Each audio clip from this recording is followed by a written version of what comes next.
foundation laid in the previous budget and the blueprint drawn for India at 100. We envision a prosperous and inclusive India in which the fruits of development will reach all sections and citizens, especially our youth, women, farmers, OBCs, scheduled castes and scheduled tribes. In the 75th year of our independence, the world has recognized the Indian economy as a bright star. Our current year's economic growth is estimated to be at 7%. It is notable that this is the highest among all the major economies. This is in spite of the massive slowdown globally caused by COVID-19 and the war. The Indian economy is therefore on the right track and despite a time of challenges, heading towards a bright future. Today, as Indians stand with their head held high and the world appreciates India's achievements and successes, we are sure that elders who had fought for India's independence will, with joy, bless us in our endeavors going forward as well. Our focus on wide-ranging reforms and sound policies implemented through Sabka Prayas, resulting in Jan Bhagidari and targeted support to those in need, helped us perform well in trying times. India's rising global profile is because of the several accomplishments. Unique world-class digital public infrastructure, example, Aadhaar, CoWIN and UPI. COVID vaccination drive in unparalleled scale and speed. Proactive role in frontier areas such as achieving the climate-related goals, Mission Life and National Hydrogen Mission. During the COVID-19 pandemic, we ensured that no one goes to bed hungry with a scheme to supply free food grains to over 80 crore persons for 28 months. Continuing our commitment to ensure food and nutritional security, we are implementing from 1st January 2023 a scheme to supply free food grain to all Antyodaya and priority households for the next 1 year. Under PM Garib Kalyan Anna Yojana, the entire expenditure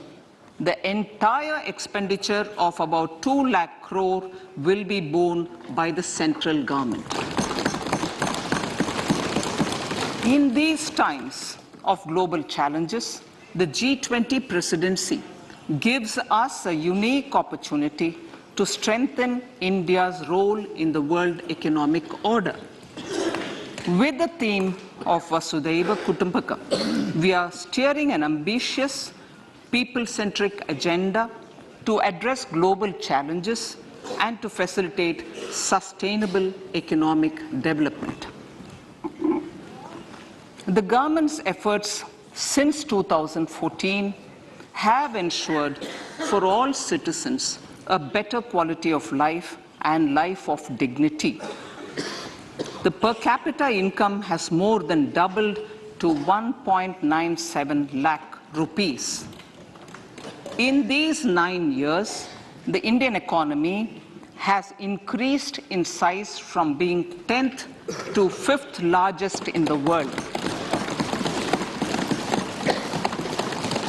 We have significantly improved our position as well as a well-governed and innovative country with a conducive environment for business as reflected in several global indices. We have made a significant progress in many sustainable development goals.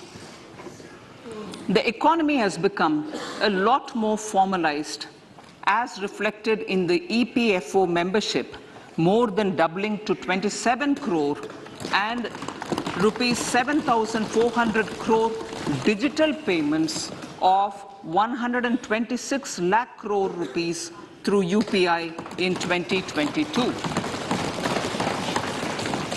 The efficient implementation of many schemes with universalization of targeted benefits has resulted in inclusive development.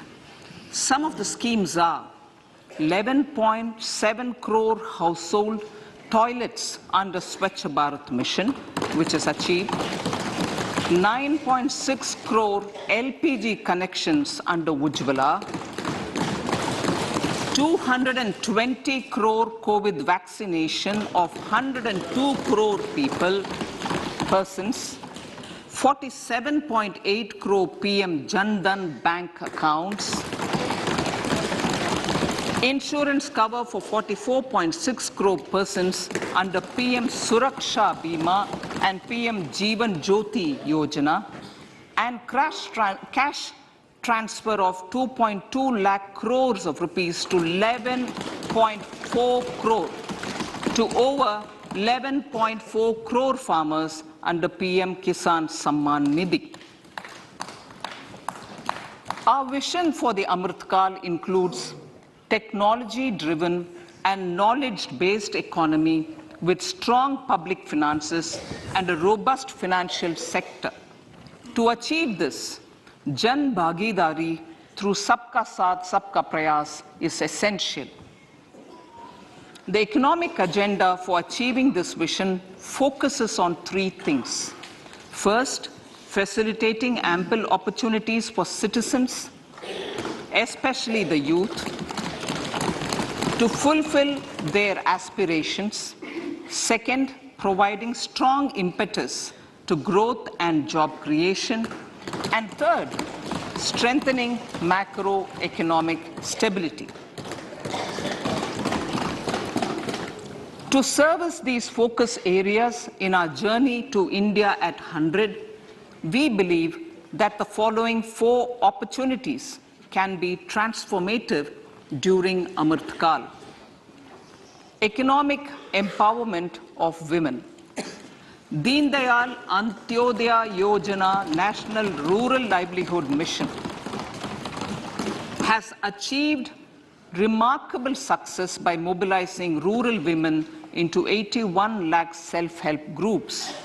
We will enable these groups to reach the next stage of economic empowerment through formation of large producer enterprises or collectives, with each having several thousand members and managed professionally. They will be helped with raw materials supply and for better design, quality, branding, and marketing of their products. Through supporting these policies, they will be enabled to scale up their operations to serve the large consumer markets, as has been the case with the several startups growing into unicorns. PM Vishwakarma Kaushal Samman, PM Vikas. For centuries, traditional artisans and craftspeople who work with their hands using tools have brought renown for India. They're generally referred to as Vishwakarma. The art and the handicraft created by them represents the true spirit of Atmanirbhar Bharat. For the first time, a package of assistance for them has been conceptualized. The new scheme will enable them to improve the quality, scale, and reach of their products, integrating them with the MSME value chain. The components of this scheme will include not only financial support, but also access to advanced skill training, knowledge of modern digital techniques, and efficient green technologies, brand promotion, linkage with local and global markets, digital payments, and social security. This will greatly benefit the scheduled castes, scheduled tribes, OBCs, women, and people belonging to the weaker sections. Tourism. The country offers immense attraction for domestic as well as foreign tourists. There is a large potential to be tapped in tourism, The sector holds huge opportunities for jobs and entrepreneurship for youth in particular. Promotion of tourism will be taken up on mission mode with active participation of states, convergence of government programs, and public-private partnerships. Green growth. We are implementing many programs for green fuel, green energy, green farming, green mobility, green buildings, and green equipment, and policies for efficient use of energy across various economic sectors. These green growth efforts help in reducing carbon intensity of the economy and provides for large-scale green job opportunities.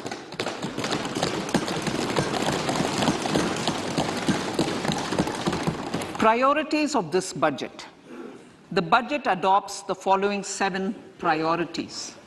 They complement each other and act as the Saptarishi guiding us through the Amritkal.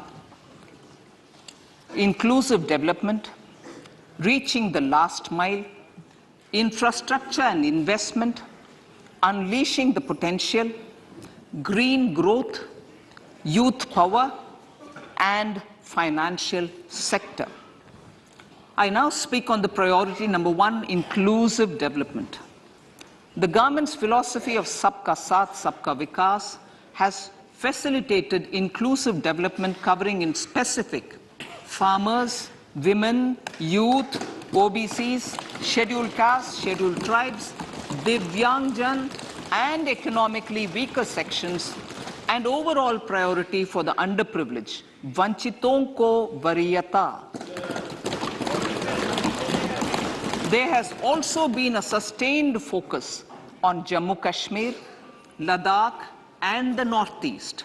This budget builds on those efforts. Digital public infrastructure for agriculture. Digital public infrastructure for agriculture will be built as an open source, open standard, and interoperable public good.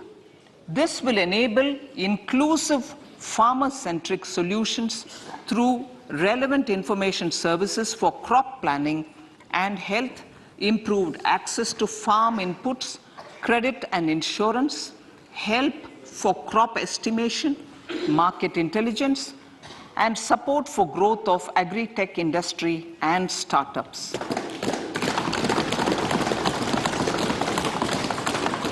An agriculture accelerator fund. An agriculture accelerator fund will be set up to encourage agri-startups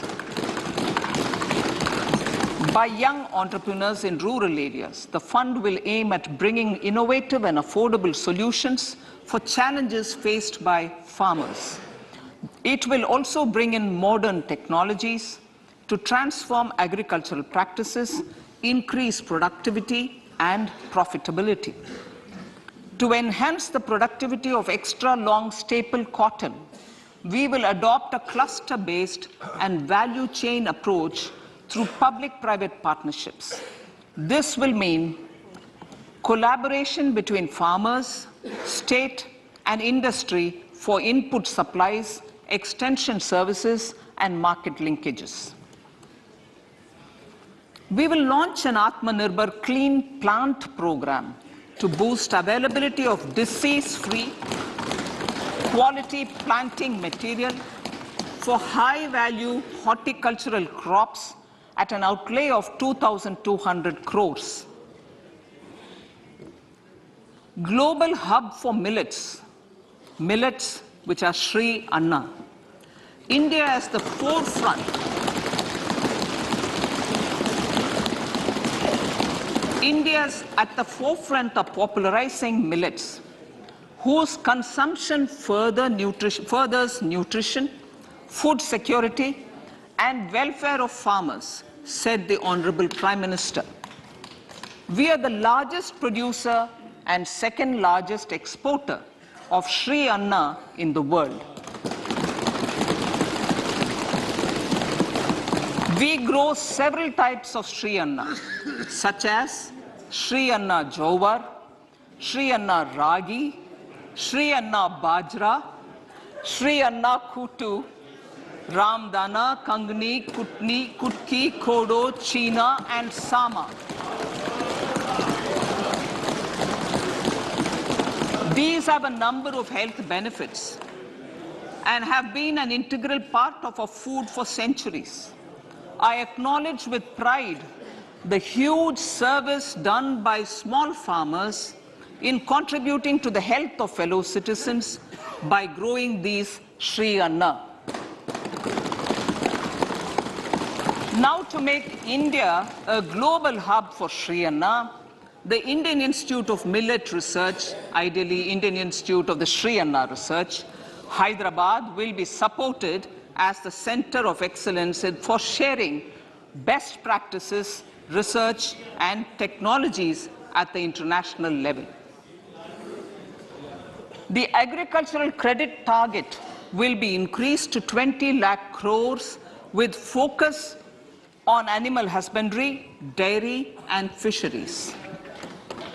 We will launch a new sub-scheme of PM Matsya Sampada Yojana, which is an existing scheme, but we'll launch a new sub-scheme with targeted investment of 6,000 crores to further enable activities of fishermen, fish vendors, and micro and small entrepreneurs, improve value chain efficiencies, and expand the market.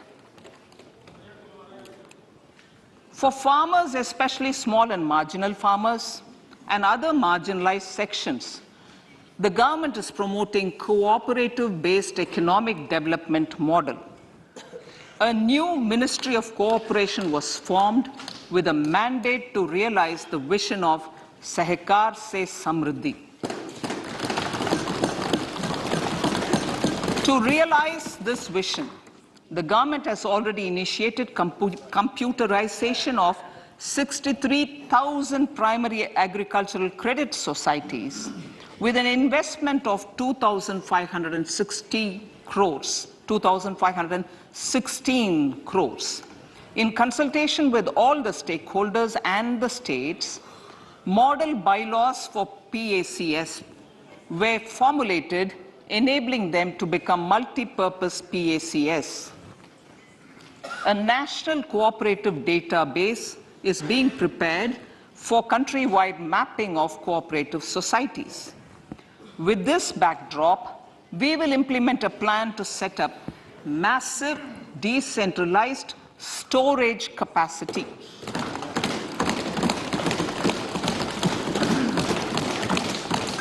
This will help farmers store their produce and realize remunerative prices through sale at appropriate times. The government will also facilitate setting up of a large number of multi-purpose cooperative societies, primary fisheries societies, and dairy cooperative societies in uncovered panchayat and villages in the next 5 years.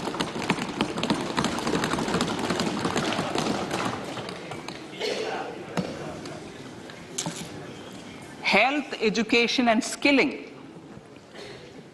157 new nursing colleges will be established in co-location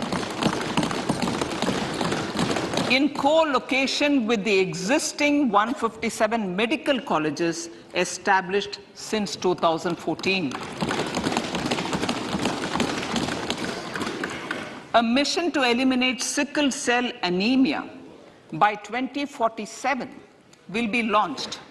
It will entail awareness creation, universal screening of 7 crore people in the age group of 0 to 40 years in affected tribal areas, and counseling through collaborative efforts of central ministries and state governments. Facilities in select ICMR labs, Indian Council for Medical Research labs, will be made available for research by public and private medical college faculty and private sector R&D teams for encouraging collaborative research and innovation. A new program to promote research and innovation in pharmaceuticals will be taken up through centers of excellence. We shall also encourage industry to invest in research and development in specific priority areas. Dedicated multidisciplinary courses for medical devices will be supported in existing institutions to ensure availability of skilled manpower for futuristic medical technologies, high-end manufacturing, and research. Teachers' training. Teachers' training will be re-envisioned through innovative pedagogy, curriculum transaction, continuous professional development, dipstick surveys, and ICT implementation. The District Institute of Education and Training will be developed as vibrant institutes of excellence for this purpose.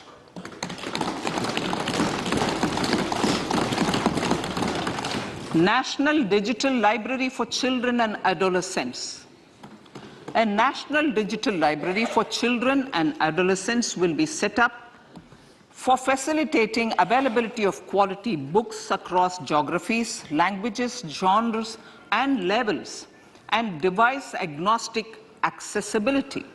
States will be encouraged to set up physical libraries for them at panchayat and ward levels and provide infrastructure for accessing the National Digital Library resources.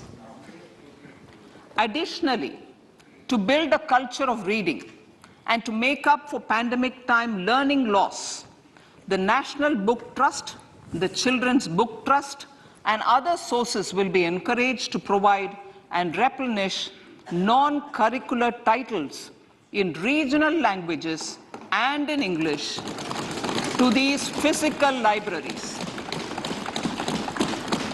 Collaboration with NGOs that work in literacy will also be a part of this initiative to inculcate financial literacy. Financial sector regulators and organizations will be encouraged to provide age-appropriate reading material to these libraries. I move to priority 2, reaching the last mile.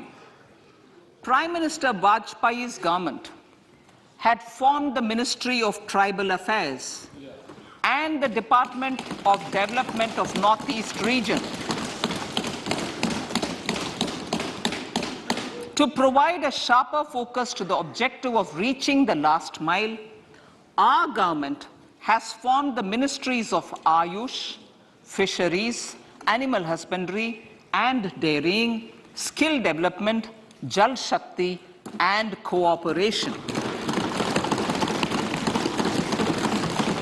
Building on the success of the Aspirational Districts program, the government has recently launched the Aspirational Blocks program, covering 500 blocks for saturation of essential government services across multiple domains such as health, nutrition, education, agriculture, water resources, financial inclusion, skill development, and basic infrastructure.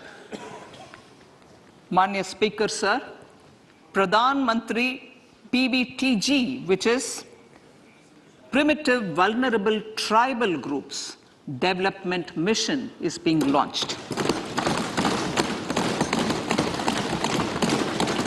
To improve socio-economic conditions of the particularly vulnerable tribal groups, the PBTGs as we refer them to, Pradhan Mantri PBTG Development Mission will be launched. This will saturate PBTG families and habitations with basic facilities such as safe housing, clean drinking water and sanitation, improved access to education, health, nutrition, road and telecom connectivity, and sustainable livelihood opportunities. An amount of 15,000 crores will be made available to implement the mission in the next 3 years under the Development Action Plan for the Scheduled Tribes. Ekalavya Model Residential Schools. In the next 3 years, Center will recruit 38,800 teachers and support staff for the 740 Ekalavya Model Residential Schools, which is serving 3.5 lakh tribal students.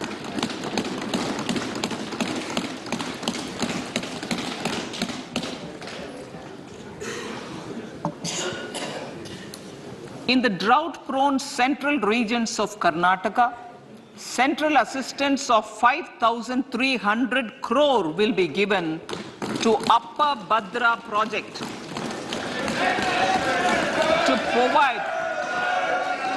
provide sustainable micro-irrigation and filling up of surface tanks for drinking water. PM Awas Yojana.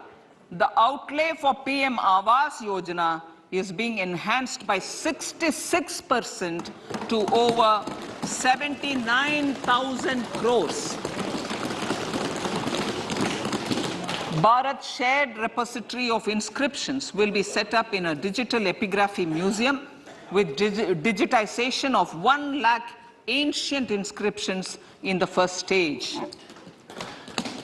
Support for poor prisoners. For poor persons who are in prisons and unable to afford the penalty or the bail amount, required financial support will be provided.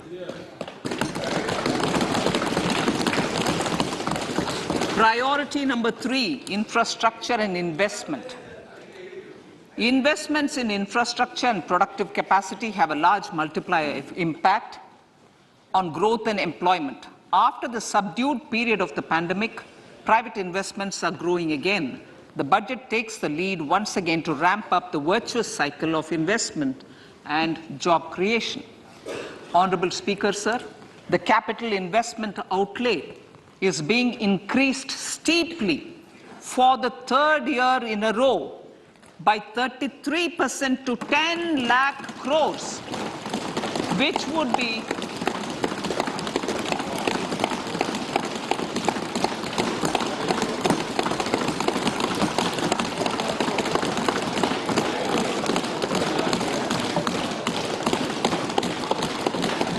which would be 3.3% of GDP. This will almost be 3 times the outlay made in 2019-20.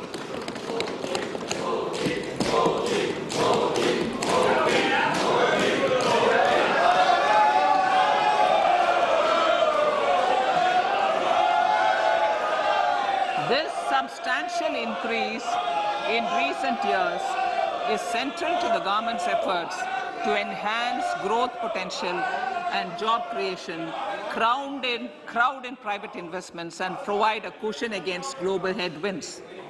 The direct capital investment by the center is complemented by the provision made for creation of capital assets through grants and aids to state.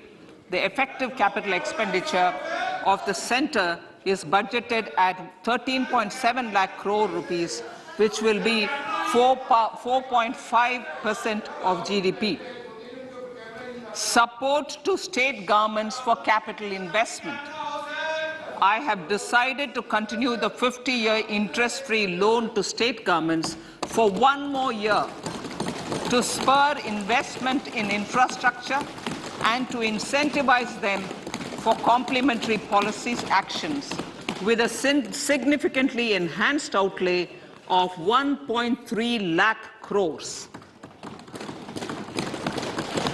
The newly established Infrastructure Finance Secretariat will assist all stakeholders for more private investment in infrastructure, including railways, roads, urban infrastructure, and power, which are predominantly depend on public resources.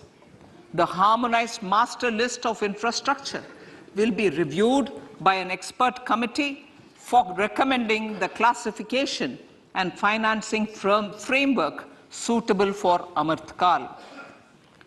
A capital outlay, I'm talking about railways now, sir, Honorable Speaker, railways. A capital outlay of 2.40 lakh crores has been provided for the railways. This is the highest ever outlay this highest ever outlay is about 9 times the outlay made in 2013-14. 100 critical transport infrastructure projects for last and first mile connectivity for ports, coal, steel, fertilizer and food grain sectors have been identified. They will be taken up on priority with investment of 75,000 crores, including 15,000 crore from private sources. 50 additional airports, heliports, water aerodromes, and advanced landing grounds will be revived for improving regional air connectivity.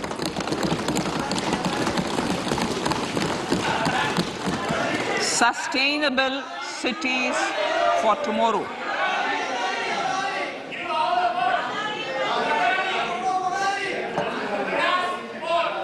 States and cities will be encouraged to undertake urban planning reforms and actions to transform our cities into sustainable cities of tomorrow. This means efficient use of land resources, adequate resources for urban infrastructure, transit-oriented development, enhanced availability and affordability of urban land and opportunities for all. Through property tax governance reforms and ring-fencing user charges on urban infrastructure, cities will be incentivized to improve their creditworthiness for municipal bonds. Like the RIDF, an Urban Infrastructure Development Fund will be established through use of priority sector lending shortfall.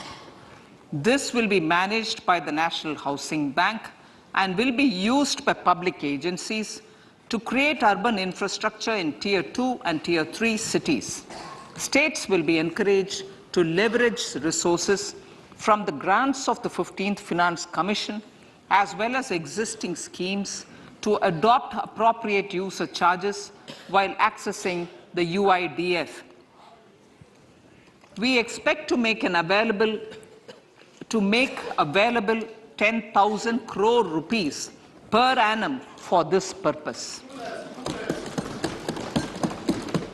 All cities and towns will be enabled for 100% mechanical desludging of septic tanks and sewers to transition from manhole to machine hole mode.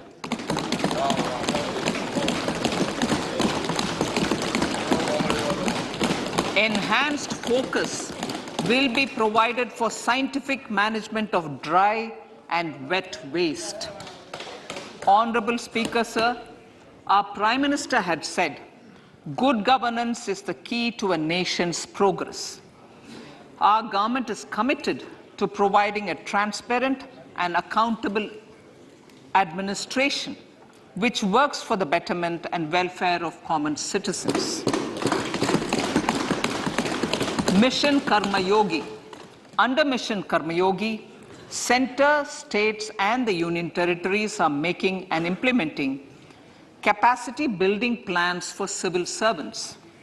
The government has also launched an integrated online training platform, I Got Karma Yogi, to provide continuous learning opportunities for lakhs of government employees to upgrade their skills and facilitate people-centric approach.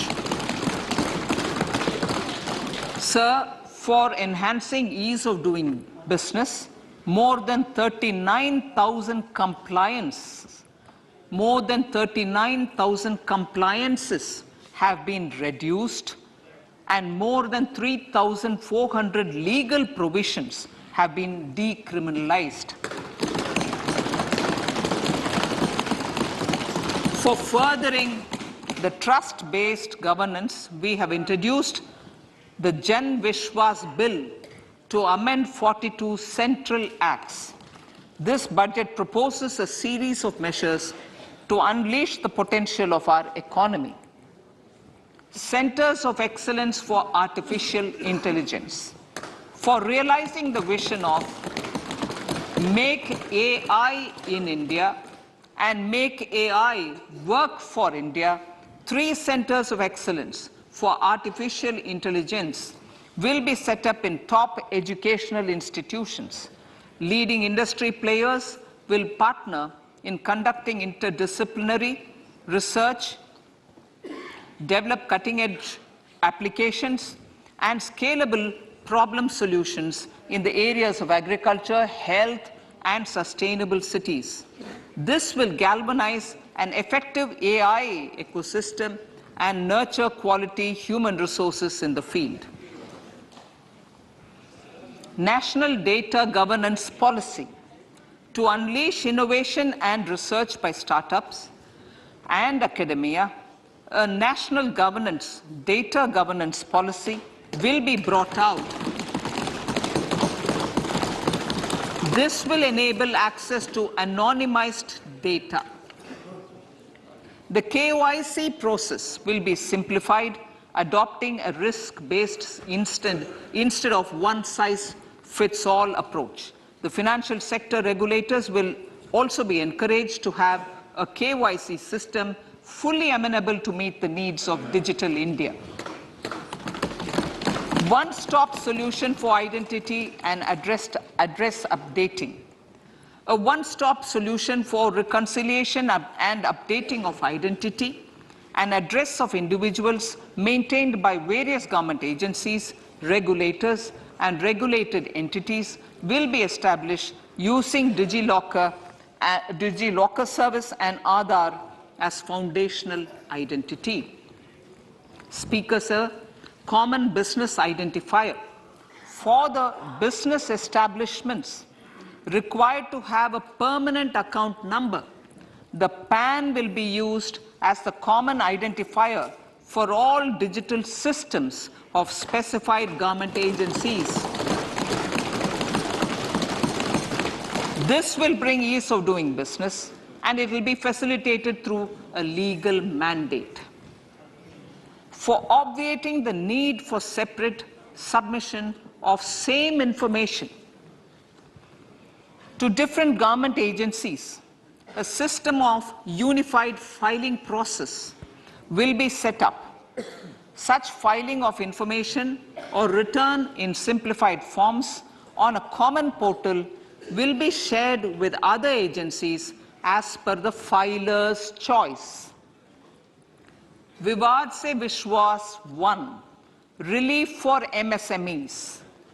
In cases of failure by MSMEs to execute contracts during the COVID period, 95% of the forfeited amount relating to the bid or performance security will be returned to them by government and government undertakings. This will provide relief to the MSMEs. Vivad Se Vishwas 2. Settling contractual disputes. To settle contractual disputes of government and government undertakings, wherein arbitral award is under challenge in a court, a voluntary settlement scheme with standardized terms will be introduced. This will be done by offering graded settlement terms depending on pendency level of the dispute. The state support mission of Niti Aayog will be continued for 3 years for our collective efforts towards national priorities. Result-based financing. To better allocate scarce resources for competing development needs, the financing of select schemes will be changed on a pilot basis from input-based to result-based. E-courts. For efficient administration of justice, Phase 3 of e-courts Phase 3 of the e-courts project will be launched with an outlay of 7,000 crores. Fintech services in India have been facilitated by our digital public infrastructure, including Aadhaar, PM Jan Dhan Yojana, Video, KYC, India Stack, and UPI. To enable more fintech innovative services, the scope of documents available in DigiLocker for individuals will be expanded. An entity, DigiLocker, will be set up for the use by MSMEs, large businesses, and also charitable trusts. This will be towards storing and sharing documents online securely whenever needed with various authorities, regulators, banks, and other business entities. 5G services. 100 labs for developing applications using 5G services will be set up in engineering institutions.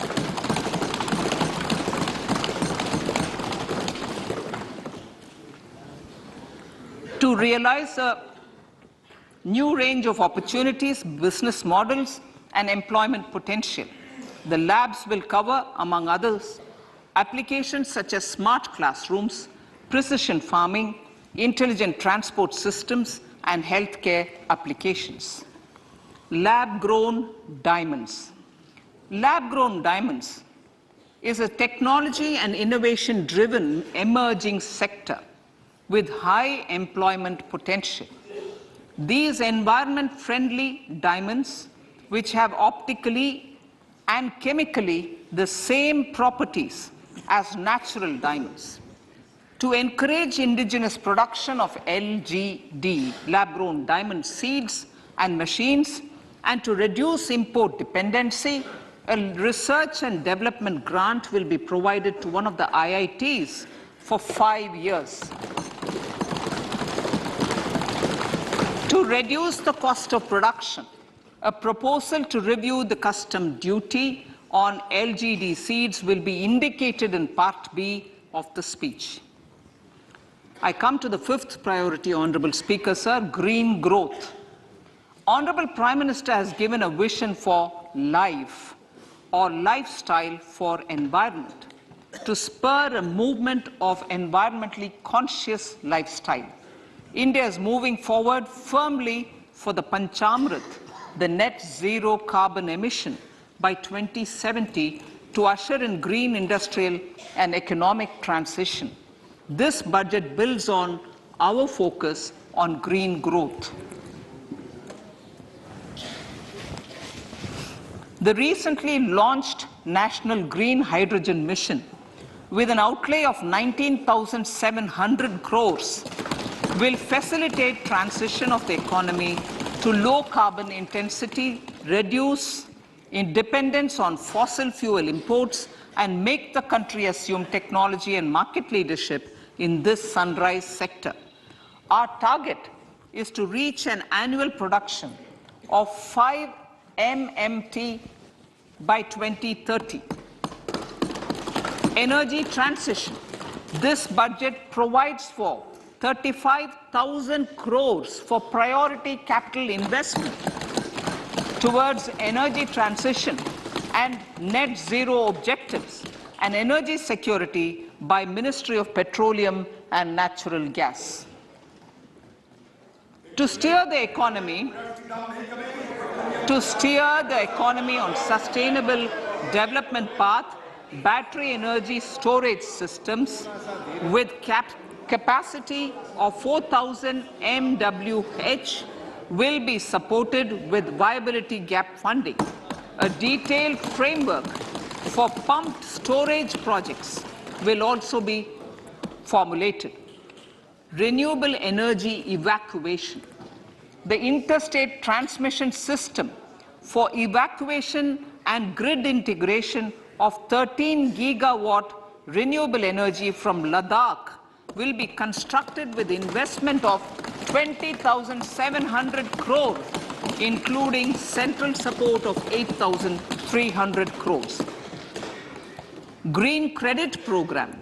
For encouraging behavioral change, a green credit program will be notified under the Environment Protection Act. This will incentivize environmentally sustainable and responsive actions by companies, individuals, and local bodies, and help mobilize additional resources for such activities.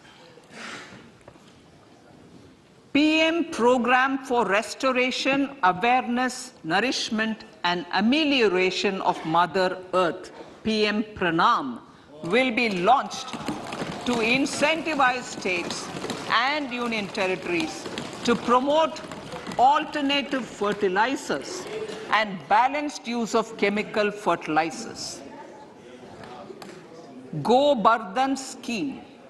500 new waste to wealth plants under Go Bardhan, galvanizing organic bio-agro resources done. Go Bardhan scheme will be established for promoting circular economy. These will include 200 compressed biogas plants, including 75 plants in urban areas, and 300 community or cluster-based plants at a total investment of 10,000 crores. I will refer to this in Part B also. In due course, a 5% CBG mandate will be introduced for all organizations marketing natural and biogas.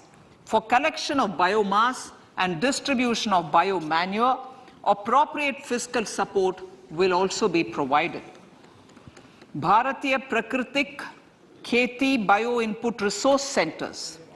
Over the next 3 years, we will facilitate 1 crore farmers to adopt natural farming. For this, Honorable Speaker, 10,000 bio-input resource centers will be set up, creating a national level distributed micro-fertilizer and pesticide manufacturing network. Mishti.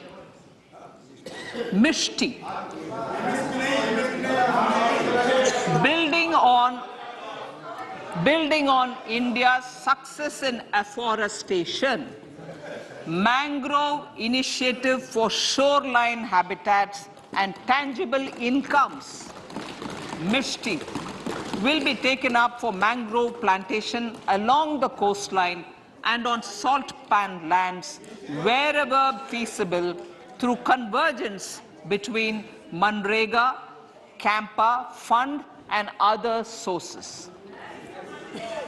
Amrit Dharohar.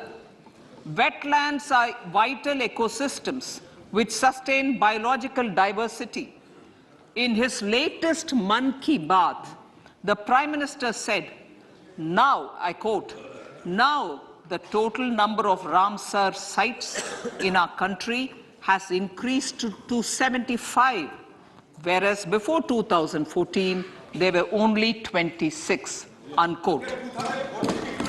Local communities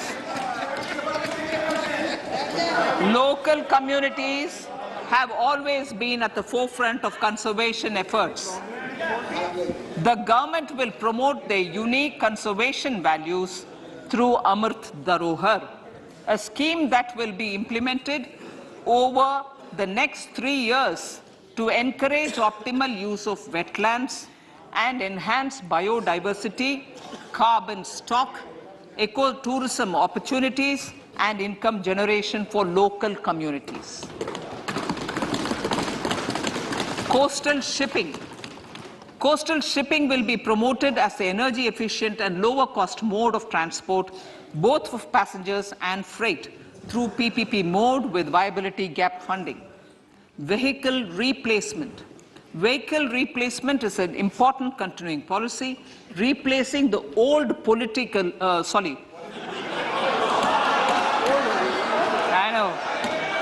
replacing, absolutely, thank you. Replacing old polluting vehicles. Maybe applicable, right? Replacing old polluting vehicles is an important part of greening our economy. In furtherance of the vehicle scrapping policy mentioned in Budget 21-22, I have allocated adequate funds to scrap old vehicles of the central government. States will also be supported in replacing old vehicles and old state ambulances. Honorable Speaker, sir, I move to priority 6, youth power. To empower our youth and help the Amrit PD realize their dreams, we have formulated the National Education Policy, which is very wide in its scope, but one of the things is also to focus on skilling, adopted economic policies that facilitate job creation at scale and have supported business opportunities. Pradhan Mantri Kaushal Vikas Yojana. Pradhan Mantri Kaushal Vikas Yojana 4.0 will be launched to skill lakhs of youth within the next 3 years. On-job training, industry partnership, and alignment of courses with needs of industry will be emphasized. The scheme will also cover new age courses for Industry 4.0 like coding, AI, robotics, mechatronics, IoT, 3D printing, drones, and other soft skills. To skill youth for international opportunities, 30 Skill India International Centers will be set up across different states. The digital ecosystem for skilling will be further expanded with the launch of a unified Skill India digital platform for enabling demand-based formal skilling, linking with employers including MSMEs, and facilitating access to entrepreneurship schemes. To provide stipend support to 47 lakh youths in 3 years, direct benefit transfer under a pan-India national apprenticeship promotion scheme will be rolled out. Tourism. Honorable Speaker, sir, with an integrated and innovative approach, at least 50 destinations will be selected through challenge mode. In addition to aspects such as physical connectivity, virtual connectivity, tourist guides, high standards for food streets, and tourist security, all the relevant aspects would be made available on an app to enhance tourist experience. Every destination would be developed as a complete package. The focus of development of tourism would be on domestic as well as foreign tourists.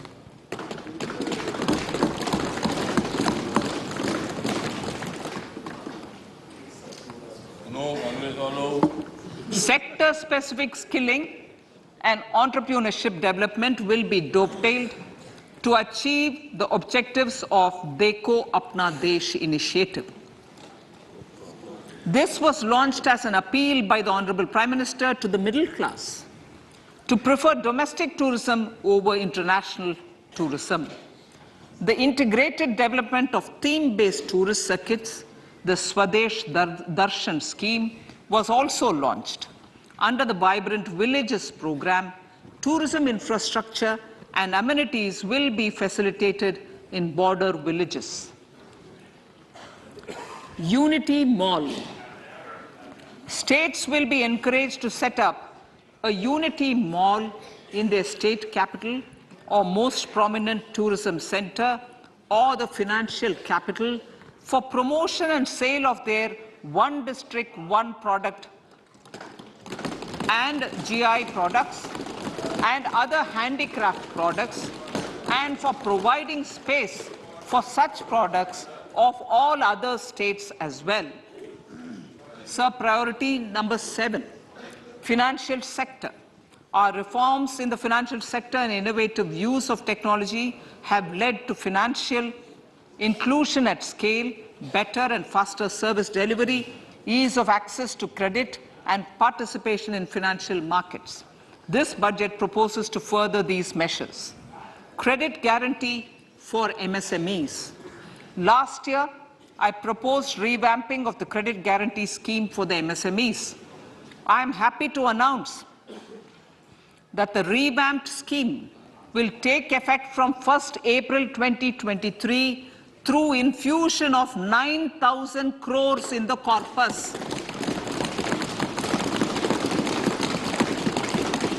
This will enable additional collateral-free guaranteed credit of 2 lakh crores of rupees. Further, the cost of credit will be reduced by about 1%.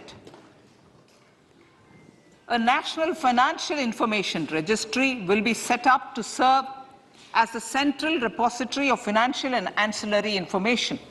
This will facilitate efficient flow of credit, promote financial inclusion, and foster financial stability. A new legislative framework will govern this credit public infrastructure and will be designed in consultation with the RBI.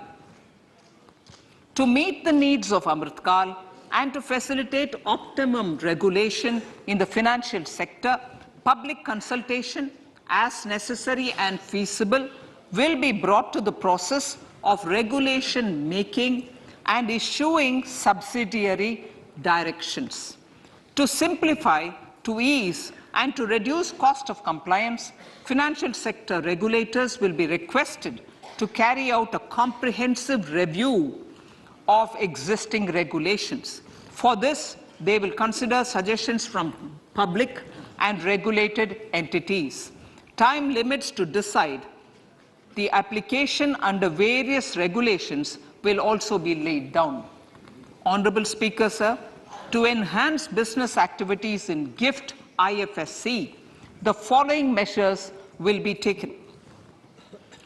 Delegating powers under the SEZ Act to the IFSCA to avoid dual regulation.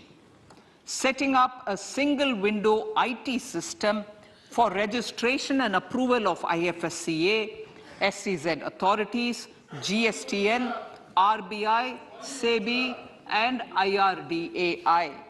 Permitting acquisition financing by IFSC banking units of foreign banks. Establishing a subsidiary of Exim Bank for trade refinancing. Amending IFSCA Act for statutory provisions for arbitration, ancillary services, and avoiding dual regulation under the SEZ Act, and recognizing offshore derivative instruments as valid contracts. Honorable Speaker, sir, data embassy. For countries looking for digital continuity solutions, we will facilitate setting up of their data embassies in GIFT IFSC.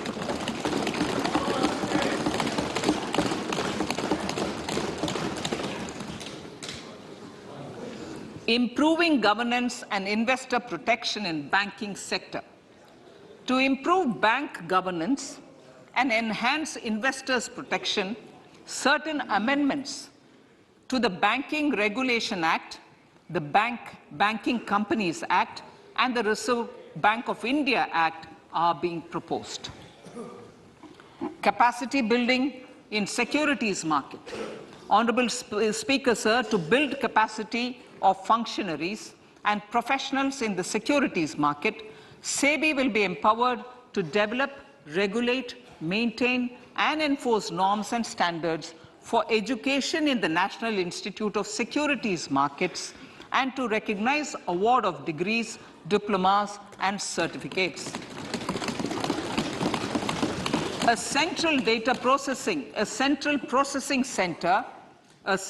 processing center will be set up for faster response to companies through centralized handling of various forms filed with field officers under the Companies Act. Reclaiming of shares and dividends. For investors to reclaim unclaimed shares and unpaid dividends from the Investor Education and Protection Fund Authority with ease, From the Investor Education and Protection Fund Authority, WIDIS, an integrated IT portal will be established. Digital payments continue to find wide acceptance. In 2022, they show an increase of 76% in transaction and 91% in value. Fiscal support for this digital public infrastructure will continue in 2023-2024. Azadi Ka Amrit Mahotsav, Mahila Samman Bachat Patra. For commemorating Azadi Ka Amrit Mahotsav, a one-time new small savings scheme, Mahila Samman Savings Patra or Savings Certificate, Mahila Samman Savings Certificate will be made available for a 2-year period up to March 2025. This will offer deposit facility up to 2 lakh in the name of a woman or girls for a tenure of 2 years at fixed interest rate of 7.5% with partial withdrawal option. Senior citizens. The maximum deposit limit for senior citizens savings scheme will be enhanced from 15 lakh to 30 lakhs of rupees. The maximum deposit limit for monthly income account scheme will be enhanced from 4.5 lakh to 9 lakh for single account and from 9 lakh to 15 lakh for joint account. Honorable Speaker, sir, fiscal management. 50 years interest-free loan to states. The entire 50-year loan to states has to be spent on capital expenditure within 2023-24. Most of this will be at the discretion of the states, but a part will be conditional on states increasing their actual capital expenditure. Parts of the outlay will also be linked to or allocated for the following purposes: scrapping old government vehicles, urban planning reforms and actions, financing reforms in urban local bodies to make them creditworthy for municipal bonds, housing for police personnel above or as part of the police station, constructing unity malls, children and adolescent libraries and digital infrastructure, and state share of capital expenditure of central schemes. Honorable Speaker, sir, fiscal deficit of states. States will be allowed a fiscal deficit of 3.5% of GSDP, of which 0.5% will be tied to power sector reforms. Revised estimates 2022 to 2023. The revised estimate, Honorable Speaker, sir, of the total receipts other than borrowing is 24.3 lakh crores, of which the net tax receipts are 20.9 lakh crores. The revised estimate of the total expenditure is 41.9 lakh crores of rupees, of which the capital expenditure is about 7.3 lakh crores. The revised estimate of the fiscal deficit is 6.4% of GDP, adhering to the budget estimate. So budget estimates of 2023-24. Coming to 2023-24, the total receipts other than borrowings and the total expenditure are estimated at 27.2 lakh crores and 45 lakh crores respectively. The net tax receipts are estimated at 23.3 lakh crores. The fiscal deficit is estimated to be 5.9% of the GDP. In my budget speech for 21-22, I had announced that we plan to continue the path of fiscal consolidation, reaching a fiscal deficit of below 4.5% by 2025-26, with a fairly steady decline over the period. We have adhered to this path, and I reiterate my intention to bring the fiscal deficit below 4.5% of GDP by 2025-26. To finance the fiscal deficit in 2023-24, the net market borrowings from dated securities are estimated at 11.8 lakh crores. The balance financing is expected to come from small savings and other sources. The gross market borrowings are estimated at 15.43 lakh crores of rupees. Honorable Speaker, sir, I now move to Part B.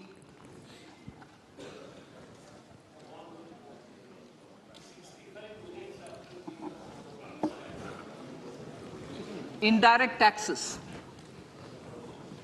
My indirect tax proposals will aim to promote exports, boost domestic manufacturing, enhance domestic value addition, encourage green energy and mobility.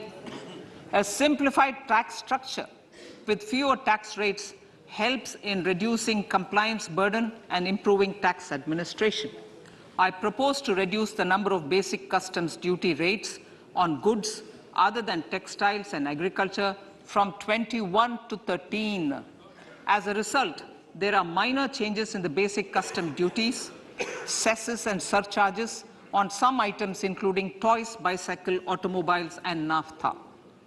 Green mobility. To avoid cascading of taxes on blended compressed natural gas, I propose to exempt excise duty on GST paid compressed biogas contained in it. To further provide impetus to green mobility, customs duty exemptions is being extended to import of capital goods and machinery required for manufacture of lithium-ion cells for batteries used in electrical vehicles as well. Electronics.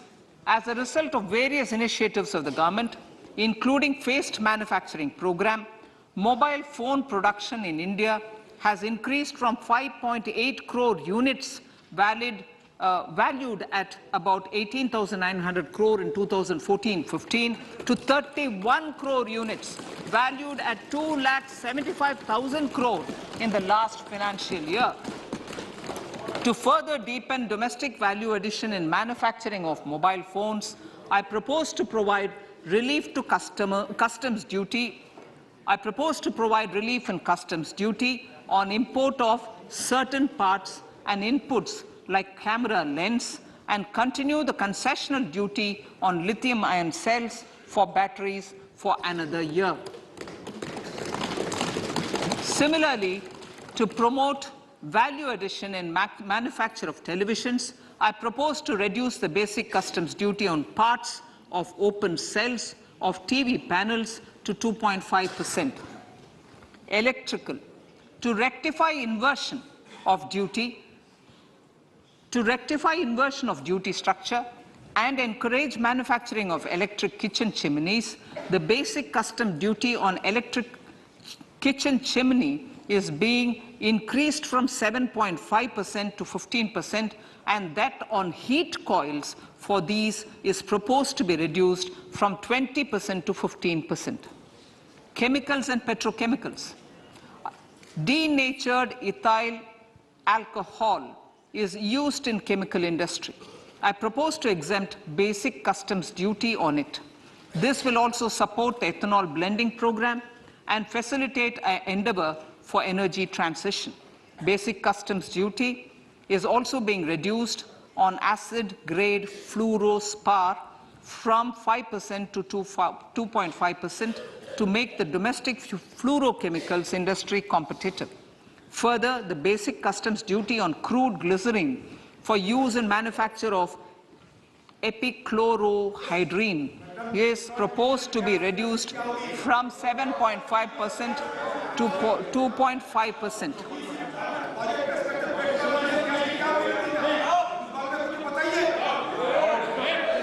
Marine products. In the last financial year, marine products recorded the highest export growth, benefiting farmers in the coastal states of the country. To further enhance the export competitiveness of marine products, particularly shrimps, duty is being reduced on key inputs for domestic manufacture of shrimp feed. India is a global leader, as I said in Part A, in cutting and polishing of natural diamonds, contributing about 3/4 of the global turnover by value. With the depletion of deposits of natural diamonds, the industry is moving towards lab-grown diamonds, and it holds huge promise. To seize this opportunity, I propose to reduce the basic customs duty on seeds used in their manufacture. Customs duties on doré and bars of gold and platinum were increased earlier this fiscal. I propose to increase the duties on articles made therefrom to enhance the duty differential. I also propose to increase the import duty on silver doors, bars and articles to align them with that on gold and platinum. To facilitate availability of raw materials for the steel sector, exemptions from basic custom duty on raw materials for manufacture of CRGO steel, ferrous scrap and nickel cathode is being continued.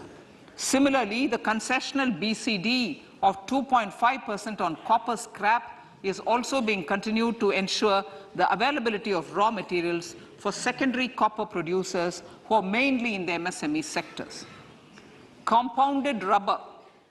The basic custom duty rate on compounded rubber is being increased from 10% to 25% or 30 kg, whichever is lower, at par with that of natural rubber other than latex, to curb circumvention of duty.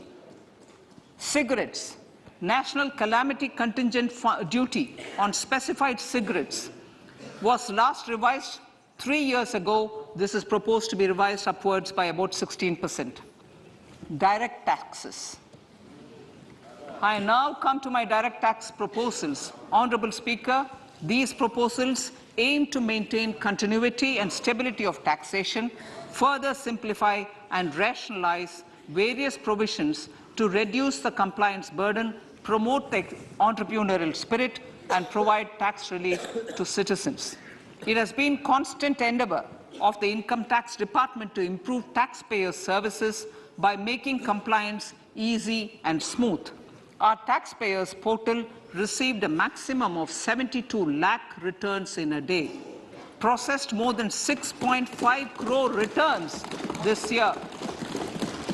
Average processing period reduced from 93 days in financial year 13-14 to 16 days only now. And 45% of the returns were processed within 24 hours. We intend to further improve this, roll out the next generation common IT return form for taxpayer convenience, and also plan to strengthen the grievance redressal mechanism. MSMEs and professionals. MSMEs are growth engines of our economy. Micro enterprises with turnover up to 2 crore of rupees and certain professionals with turnover of up to 50 lakh rupees can avail the benefit of presumptive taxation. I propose to provide enhanced limits of 3 crore and 75 lakh respectively to the taxpayers whose cash receipts are no more than 5%. Whose cash receipts are no more than 5%. Moreover, to support MSMEs in timely receipt of payments, I propose to allow deduction for expenditure incurred on payments made to them only when payment is actually made. Cooperation. Cooperation is a value to be cherished. In realizing our Prime Minister's goal for Sehkar Se Samriddhi and his resolve to connect the spirit of cooperation with the spirit of Amrit Kal, in addition to the measures proposed in Part A, I have a slew of proposals for the cooperation sector. First, new cooperatives that commence manufacturing activities till 2024, 31st March, shall get the benefit of a lower tax rate of 15%, as is presently available to new manufacturing companies. Secondly, I propose to provide an opportunity to sugar cooperatives to claim payments made to sugarcane farmers for the period prior to the assessment year 2016-17 as expenditure. This is expected to provide them a relief of almost 10,000 crores. Thirdly, I am providing a higher limit of 2 lakh per member for cash deposits to loans in cash by primary agricultural cooperative societies and primary cooperative agriculture and rural development banks. I repeat that. Thirdly, I am providing a higher limit of 2 lakh per member for cash deposits to and loans in cash by primary agricultural cooperative societies and primary cooperative agricultural and rural development banks. Similarly, a higher limit of 3 crore for TDS on cash withdrawal is being provided to cooperative societies. Startups.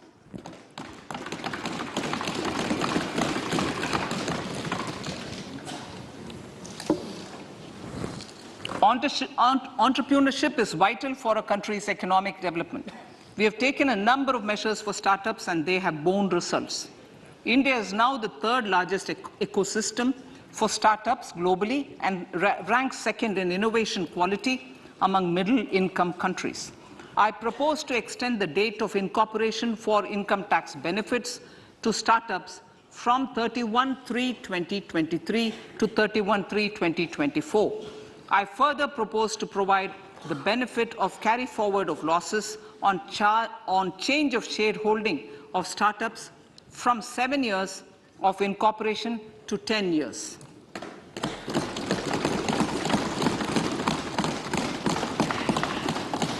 To reduce the pendency of appeals at commissioner level, I propose to deploy about 100 joint commissioners for disposal of small appeals. We shall also be more selective in taking up cases for scrutiny of returns already received this year. Better targeting of tax concessions. For better targeting of tax concessions and exemptions, I propose to cap deduction from capital gains on investment in residential house under Section 54 and Section 54F to 10 crores. Another proposal with similar intent is to limit income tax exemption from proceeds of insurance policies with very high value. Rationalization. Honourable Speaker, sir, there are a number of proposals relating to rationalization and simplification. Income of authorities, boards, and commissions set up by statutes of union or state for the purpose of housing, development of cities, towns, and villages, and regulating and developing an activity or matter is proposed to be exempted from income tax. Other major measures in this direction are removing the minimum threshold of 10,000 for TDS and clarifying taxability relating to online gaming, not treating conversion of gold into electronic gold receipts and vice versa as capital gains, reducing the TDS rate from 30% to 20% on taxable portion of EPF withdrawals in non-PAN cases, and taxation on income for market-linked debentures. Other major proposals in the finance bill relate to the following: extension of period of tax benefits to funds relocating to IFSC, GIFT City till 31/3/2025, decriminalization under Section 276A of the Income Tax Act, allowing carry forward of losses on strategic disinvestment, including that of IDBI Bank, and providing EEE status to Agniveer Fund. Personal income tax.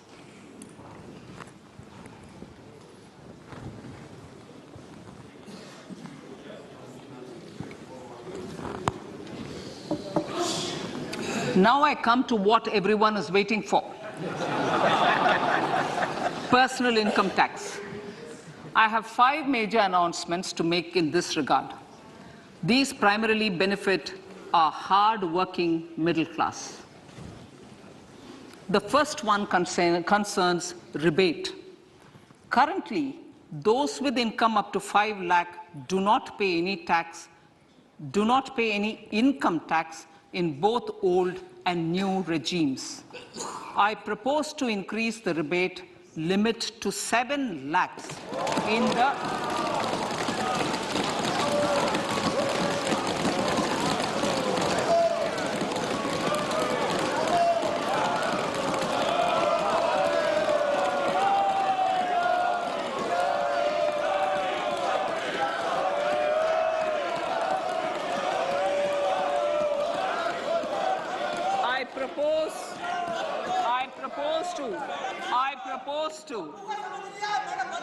I propose to increase the rebate limit to 7 lakh in the new tax regime.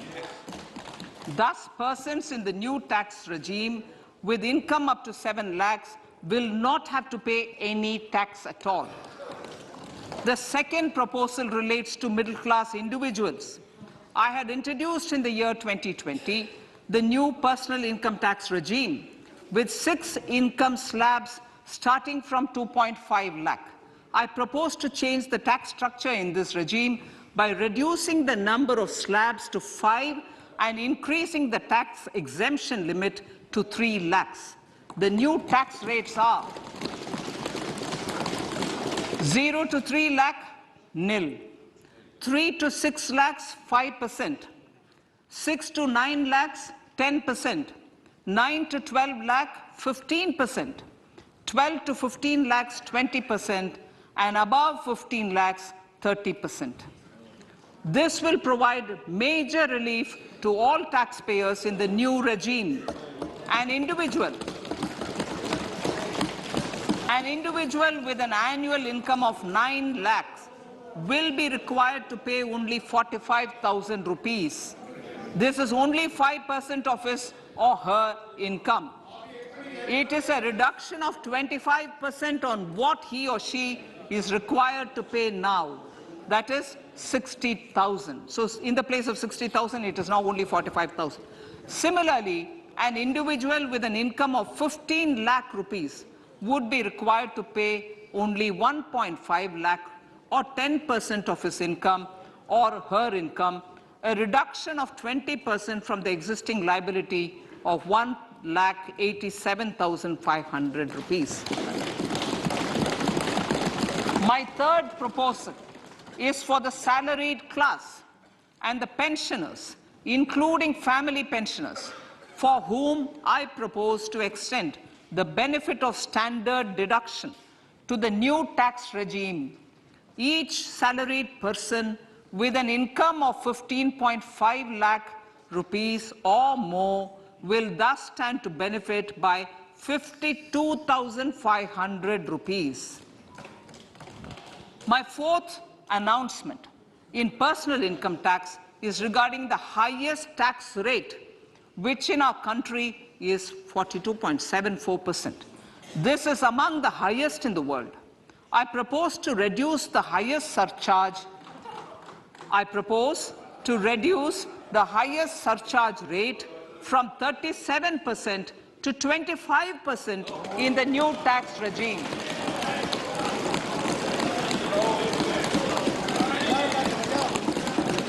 This would result in reduction of the maximum rate. This would result in the reduction of the maximum tax rate to 39%.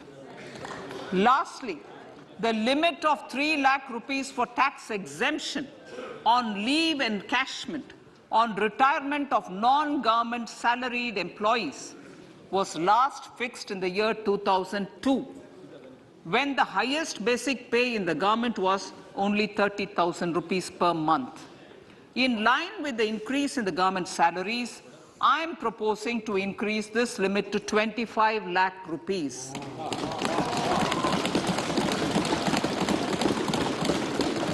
We are also making the new income tax regime as the default tax regime. However, citizens will continue to have the option to avail the benefit of the old tax regime. Apart from these, I'm also making some other changes as given in the annexure. As a result of these proposals, revenue of about 38,000 crore to 37,000 crore in direct taxes and rupees 1,000 crore in indirect taxes will be foregone, while revenue of about 3,000 crore will be additionally mobilized. Thus, the total revenue foregone is about 35,000 crores annually. Honorable Speaker, sir, with these words, I commend the budget to this August House.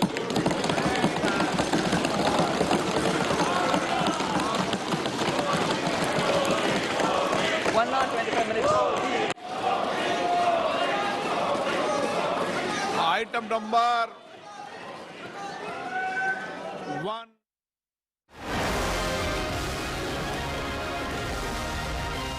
लहलहाती फसल, भरे पूरे खेत खलिहान, हर किसान का बस यही अरमान।